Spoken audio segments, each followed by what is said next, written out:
Hi guys, because I'm out today, you do have some asynchronous work, and I'm going to go through this video going through week 29, day 2's notes. So please follow along with me, and when you're finished, you may begin on your week 29 assessment.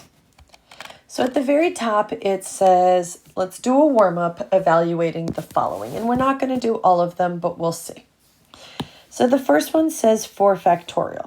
Well, as a reminder, from last class that anytime it's a factorial, we start off with 1 times 2, and we go all the way up until we hit the value. So in this case, it's 1 times 2 times 3 times 4. And if I simplify that, I get 24. Okay. Problem number 2. And feel free to pause the video if I'm going too fast at any point. Problem 2, the numerator is 6 factorial. So I'm going to multiply out to 6. I'm not going to simplify yet. Watch what happens on the bottom. On the bottom, I'm going to do 1 times 2 times 3. Now, instead of simplifying the top and the bottom separately, what if we just notice common factors in the numerator and the denominator that cross off, like the 1s, the 2s, the 3s, and I'm left with 4 times 5 times 6, which is 120. For right now, we can skip over number 3. We'll do problems like that later on in the lesson. And then let's come down to number 4. In number 4, we are finding the sum of an infinite series here. And so in order to do that, I'm noticing that this might be a telescoping, which is the one where I might need to use partial fractions. And so I'm going to start off by taking my fraction, or taking my problem, 1 over n plus 1 times n plus 2, and I'm going to break that up into partial fractions. I put a and b on the top. And remember, whenever we do partial fractions, we multiply it through by the original denominator. And when I do that, I'm left with 1 equals a times n plus 2 plus b times n plus 1. And my goal is to solve for a and solve for b. And so in order to do that, I can use the Heaviside method. In the Heaviside method, I take each denominator and find the 0, or set it equal to 0. So if I take this first denominator and set it equal to 0, I get n equals -1. And then I'm going to go into this equation that I have written, and I'm going to plug in n being -1 and see what happens. So 1 equals a times -1 plus 2 is 1, plus b times 0, and I get that a equals 1. So I got my a value. Now I need to find my b value. So I'm going to set my other denominator to 0, and I get n equals -2. Then I'm going to plug into this line. I'm going to plug in n being -2 and see what I get. 1 equals -2 plus 2 is 0, so the a's go away. B, and if I put -2 in, I get -1, and therefore b is -1. Okay, so I had to do that first. Then I'm going to take my problem and I'm going to rewrite it with the summation notation, except I'm going to write this as 2 fractions. So I'm just rewriting my problem. My 2 fractions are going to be a, which is 1 over n plus 1, and b, which is -1 over n plus 1. So I'm going to write it like this, and then I'm going to write out my first few terms and see if I notice things that are going to cancel out. So in my first term, I'm going to put the number 1 in for my first term. So I have 1/2 minus, oops, I have a mistake. I hope you guys caught it. This second fraction here needs to be n plus 2. That was my mistake. So if I plug 1 into this denominator, 1 plus 2 is 3. Then I move on to my second term. So that first term was me plugging the number 1 in. The second term, I'm going to plug the number 2 in. So I have 1/3 minus 1/4. Keep going. I'm going to do my third term. So 1/4 minus 1/5. And I could keep going. I'll do one more. But if you see the pattern, you don't have to do one more.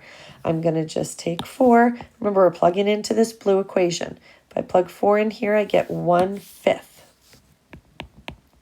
minus 1/6 plus ... Goes on forever. But the nice thing about the telescoping series is that things cancel out. So I'm going to start with 1/2. Nothing cancels with that. Negative 1/3 and positive 1/3 can go. Negative 1/4 and positive 1/4. Negative 1/5 and positive 1/5. I can assume that there will be a positive 1/6 that crosses off. And so the only thing left in the sum of my series is 1/2. Okay. A factorial review, but we actually already discussed this, is that if it ever says n factorial, we just multiply from 1, 2, 3, 4, all the way up to n. And a special case that we talked about last time is that 0 factorial is always 1. So problem 5 says, find the first 4 terms of the sequence whose nth term is given here. So if I needed to write out my first 4 terms, my first term, I'm just going to go into, I'm just going to go in here, negative 1 to the first over 1 factorial. Okay. Which is going to just be negative 1 over 1 or negative 1. So my first term is negative 1. My second term, negative 1 squared over 2 factorial. Well, negative 1 squared is 1 and 2 factorial is 2. Keep going. Your third term, negative 1 cubed over 3 factorial. Negative 1 and 3 factorial is 6, so negative 1/6. And a sub 4, or my fourth term, plugging 4 in, and I get positive 1 over, and n factorial, 4 factorials, 1 times 2 times 3 times 4. That's what 4 factorial is. And that is going to give me 24. So 1/24. Okay. Let's take a look at problem number 6. Again, pause if I'm moving too quickly for you. But on problem number 6, n plus, what do you think is larger? N plus 1 factorial or n factorial? And it's not a trick question. The one that's larger is n plus 1. There's more to it. N plus 1 factorial is larger. So now let's look over at part B. Which one do we think is larger, 2n or 2n minus 3? Well, 2n is factorial and 2n are going to be larger than 2n minus 3. So it's very important to be able to tell which one's larger and which one's smaller for the next thing that we're going to do. So if you turn to your next page here, and what we're doing is we are simplifying rational expressions with factorials.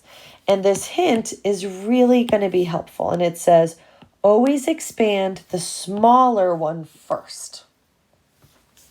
So as I look at my first problem, it says n and n plus 1. So I have to decide which one is smaller. This is smaller. And so it says expand the smaller one first. So for n factorial, I'm going to multiply out 1 times 2 times all the way up to n. I don't know what n is, but this is how I do n factorial. Now, if it's n plus 1 factorial, it's going to, remember, this is bigger now. It's going to include everything on the top plus some more. So it's going to be 1 times 2. It's going to include n because it's larger. And then the term after n would be one more, n plus 1. And I should stop there because That's what the factorial was, n plus 1. And then I'm going to cross off anything that's a common factor.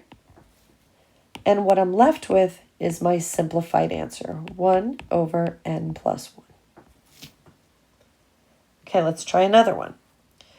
On number 2, we have to decide which one is smaller, and the numerator is going to be smaller.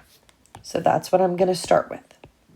Now, whenever I do a factorial, it is always 1 times 2 all the way up to whatever factorial we're dealing with, which is 2n. So if the denominator is bigger, it's going to be 1 times 2 times, it will have 2n in it, but then it'll have more. The next term after 2n is 2n plus 1. I'm not done yet. Next term after that would be 2n plus 2. Now I am done because that's where I was supposed to be. That was my factorial. Now I'm going to cancel off anything that is common. Nothing's left up top, so I would leave a 1. And my answer would be 1 over 2n plus 1 times 2n plus 2.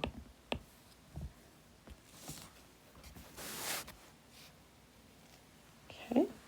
Number 3. This time, the smaller number is on the bottom. My smaller number comes from the denominator. And so that's okay. Remember, we always begin with the smaller number. So my denominator is going to be 1 times 2 times all the way up to 2n minus 3. That's where I stop. Now my numerator is going to include everything on the bottom and some more. So 1 times 2. It includes 2n minus 3. And then keep going. Add 1. So 2n minus 2 would be next.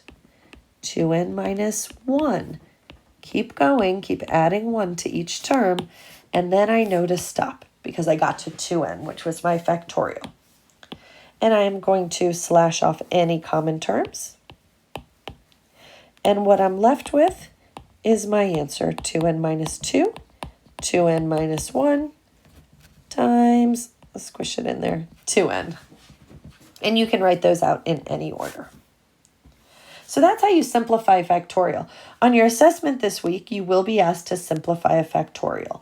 And my hint to you is always start with whatever's the smaller. Okay? All right, number 10 has factorials, but number 10 looks just a lot more difficult. But if I examine it, I notice that the numerator has 2 to a power, so does the denominator. Same thing with 3 to a power. And then I also notice that it has factorials in it. So I'm actually going to rearrange the order of things to begin with. Let's put those 2's together. 2 to the n plus 1 over 2 to the n. Then I'll move to my 3's. 3 to the n over 3 to the n plus 1. Notice these are not factorials right now. Those are just terms. Now I'm going to move to my factorials. N plus 1 factorial and n factorial. Okay, this right here, you guys learned how to simplify back in Algebra 1. If you forgot, it says if you're dividing two things with the same base, which is what we're doing, we are supposed to keep the base and we're supposed to subtract the exponents. So n plus 1 minus n. And I get 1. So just 2 to the first. Okay, let's move on to our 3's. I'm dividing two things with the same base. I'm going to keep my base, and I'm going to subtract my exponents. Be careful here when you subtract. The numerator's n, minus, make sure you subtract everything on the bottom. So I'm left with negative 1 power. Now, if I wanted to simplify these, I'm going to use the same rule that I used for the problems 7, 8, and 9. And this is smaller. So it's going to be 1 times 2 times all the way up to n. The numerator is larger, so it includes 1 times 2 all the way up to n, and keep going, and I stop on n plus 1. Cross off common factors. And how this is going to be simplified when I'm all done is like this. 2 Because the 3 was to the negative 1, I can put the 3 on the denominator, and I'm multiplying it all by n plus 1. Okay. So you will be asked to simplify factorials. Next thing we're going to move to are some formulas that you likely saw in Algebra 2. And the formulas are depending if we have an arithmetic sequence or a geometric sequence. Last class we talked a lot about geometric sequences. Geometric sequences have a common ratio. That right there is a common ratio. That's what we multiply by to get from term 1 to term 2. Okay? And if we recognize that a bunch of terms are geometric, we can use this formula right here to write a formula for the sequence or for the series, depending on what we're talking about. Okay. We also talked last time how to find the sum. And we talked about how if r is less than 1, that it will converge and we can actually get an answer. If it converges, we use this. But we also talked about if the absolute value of the ratio is greater than or equal to 1, it will diverge and there's no answer. You can't find the sum. So that's the deal with geometric. This formula will be helpful. And then for arithmetic, we have a different formula. Arithmetic is when you add something every time to get from term to term. This right here is called the D. It's called our common difference. And I'm going to give you an example of an arithmetic sequence. An arithmetic would be 2, 5, 8, 11, and dot, dot, dot, dot, dot. I would look at this and I would recognize that this sequence is arithmetic because I'm adding 3 every time. And so my common difference here would be the number 3. So that's how I would recognize an arithmetic. If you recognize that something's arithmetic, you get to use this formula to write it out as an equation. This right here tells you the sum of an arithmetic. That's not a formula that we're going to be using today, but I wanted to include it because it was something that you guys did learn last year. All right, so down on the next page, our goal is going to be to find the general form. This right here is the general form, the things that I've highlighted, at least for arithmetic and geometric. I want you to find the general form for the following series. We can make a little cheat sheet here. I want you to write over here, things to look for.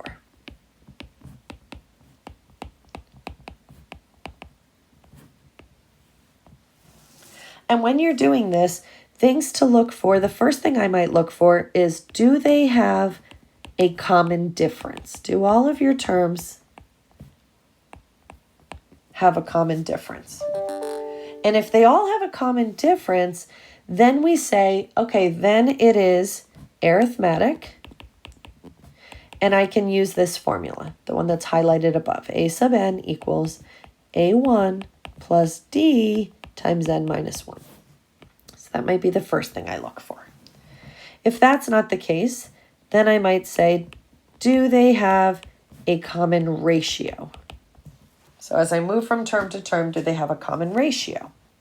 If they do, I say it's geometric. And I use my geometric formula that I have highlighted above. A sub n equals A1 times R to the n minus 1. So those are the first two things that I would look for. The next thing that I might do is look at the numerator and the denominator, separately.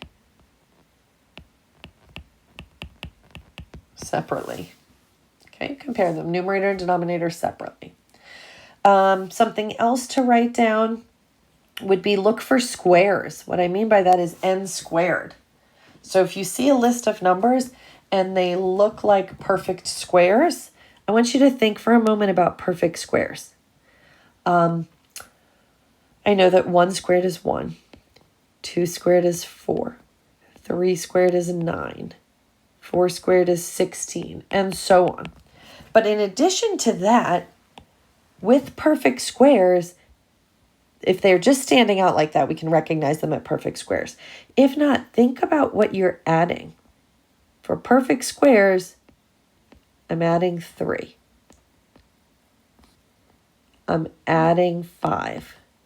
To go from here to here, I'm adding 7. Those numbers might be helpful in a moment. 2 more things I would suggest looking for. And one would be look for factorials. And so numbers that I would look for factorials, 0 factorial is 1, 1 factorial is 1, 2 factorial is 2, 3 factorial is 6, 4 factorial is 24. And pretty much anytime I ever see a jump from 6 to 24, that's like a red flag for me that yes, we're talking about a factorial. And the last thing that I would suggest looking for is alternating. I messed up my spelling. Alternating negatives. So if you see a list of terms that switch off from positive to negative and positive to negative, and you haven't been able to figure out what's going on by these things that are listed, then we can say that anytime we have an alternating negative, you can switch something from negative to positive by multiplying it by -1 to the n power, or sometimes it has to be -1 to the n plus 1. And I'll explain as we go through a problem. All right, let's try. Problem 11. We're trying to find the general form for the following series. So my answer is going to look like this. I'm going to have a sigma. I'm going to put n equals 1 to infinity, and I have to figure out what goes here. And so I need to look at this and come up with a formula. Now, the first thing that I'm noticing when I'm looking at this is that every numerator is 3, except for this first one. So what about if we just rewrite the first one instead of 1 as 3 over 3? And then I can say, okay, if I'm coming up with a formula, every single numerator is 3. So my formula is going to have a numerator of 3. I'm also noticing that this is not going to be arithmetic or geometric. I'm not adding the same entire number to get from term to term, and I'm not multiplying by something. So it's not arithmetic, it's not geometric. So what I automatically did was I looked at the numerator and denominator separately. Top was 3. On the bottom, I noticed a pattern, 3, 4, 5, 6. But compare that to the term number. Like this was term 1, term 2, term 3, term 4. And how would I get from term number 1 up to 3? The same way that I would get from term 2 to 4. Term 3 turns into 5. Term 4 turns into 6. What it is the term number plus 2. And that's my answer. Okay, let's try number 12. Number 12, 1/2, -1/4, 1/8, -1/16. I'm thinking that this is going to be geometric, because I'm recognizing that I'm multiplying to get from term to term. I'm multiplying by -1/2. So if it's geometric, I've got a formula I can use right here. So my answer, and by the way, this was the answer here. So my answer for this one is going to be sum from n equals 1 to infinity. And then I'm going to be using this geometric formula. The formula says a sub 1. So that's just your first term, 1/2. Times your common ratio comes next. Well, our common ratio was -1/2. Raised to the n minus 1. And that's just me plugging into that formula. I recognize this as geometric, and I plugged into the geometric formula. Okay, number 13. 4, 7, 10, 13, 16. Do you see what's happening? To get from term to term, we're adding 3 each time. This right here is arithmetic, and I'm adding 3. So my common difference is 3. So because it's arithmetic, I get to use my arithmetic formula. Okay. My arithmetic formula is right here.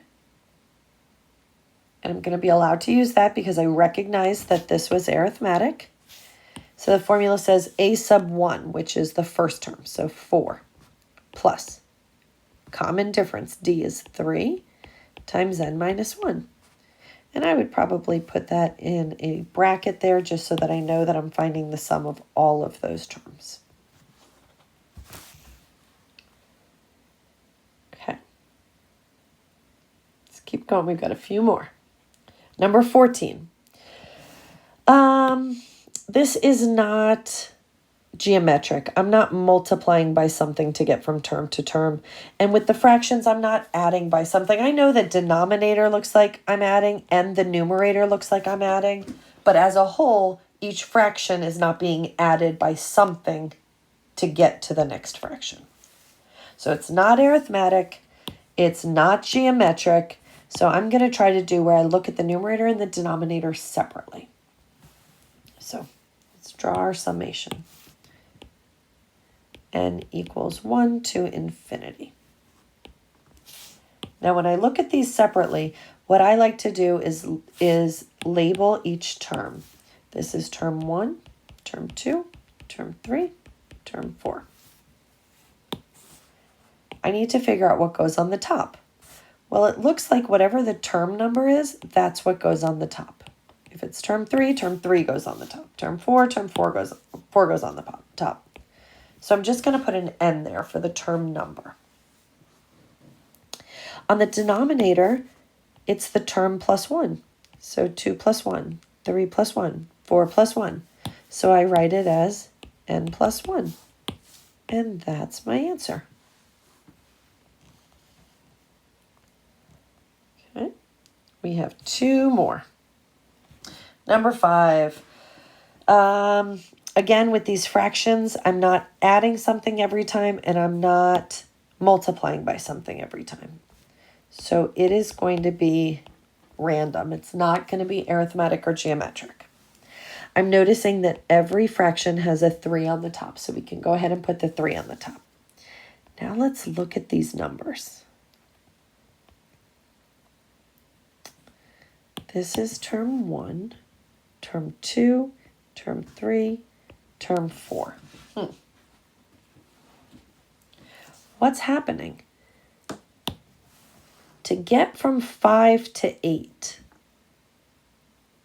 we add 3. To get from 8 to 13, we add 5. To get from 13 to 20, we add 7. Do you remember when we wrote down our hints? We talked about that squared terms. As we move through squared terms that are squared, we're adding 3, adding 5, adding 7. That's what's happening here. So I know it has to do with something squared. Well, it's not going to be n squared because 1 squared is not 5 and 2 squared is not 8. But what I'm recognizing is that it has to have n squared. 1 squared is 1 plus 4 gives me 5. 2 squared is 4 plus 4 more is 8. 3 squared is 9 plus 4 more is 13. So I just kind of picked up on that that's what it would turn into. Okay, oops, there's 2 more. Sorry, I thought there was only 1 more. Number 16, we're almost done though. Number 16, I see some factorials. So I'm going to set up n equals 1 to infinity. I'm going to set up my fraction. And I'm labeling my term numbers. Oops, I take that back. There was a hint. The hint said start at term 0. Sometimes if they tell you to do that, that's where we start.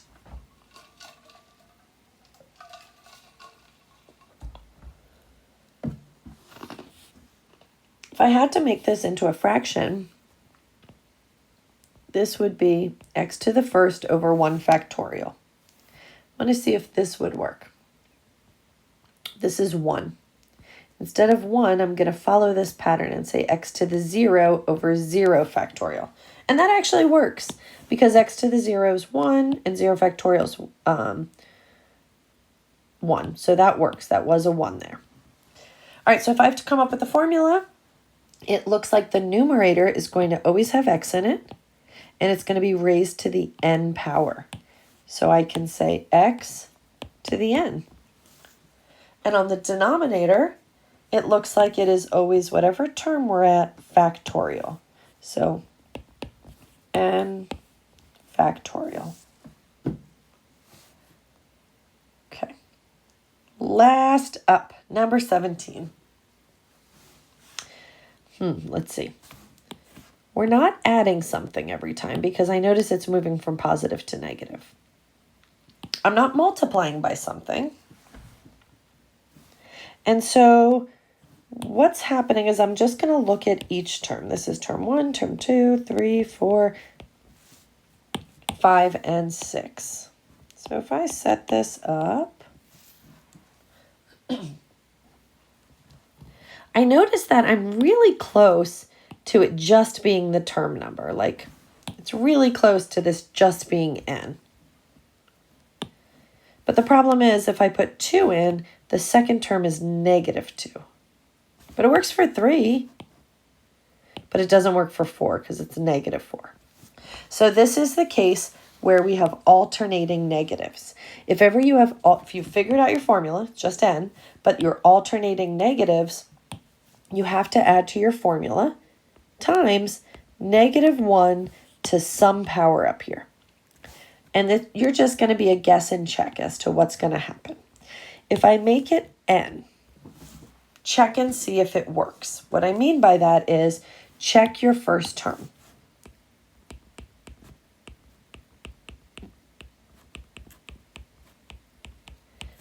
And the first term was +1. So that does not work.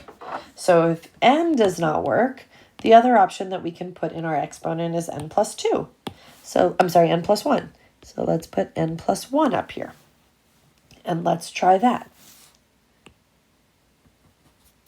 So to test out my first term, I'm going to say 1 for the first term, -1 to the 1 plus 1. And it works. That was my first term. And so this would be my answer. So if you finish with some time to spare, you can work on your homework, which is your week 29 assessment. It is a paper pencil assessment. It is due on Monday. And so you can work on that. You can start it a little bit and you don't have to finish it all in one setting. Come to office hours on Monday at 9 a.m. if you're finding that you need help with this before the assessment. I'll see you guys next week. Have a wonderful weekend.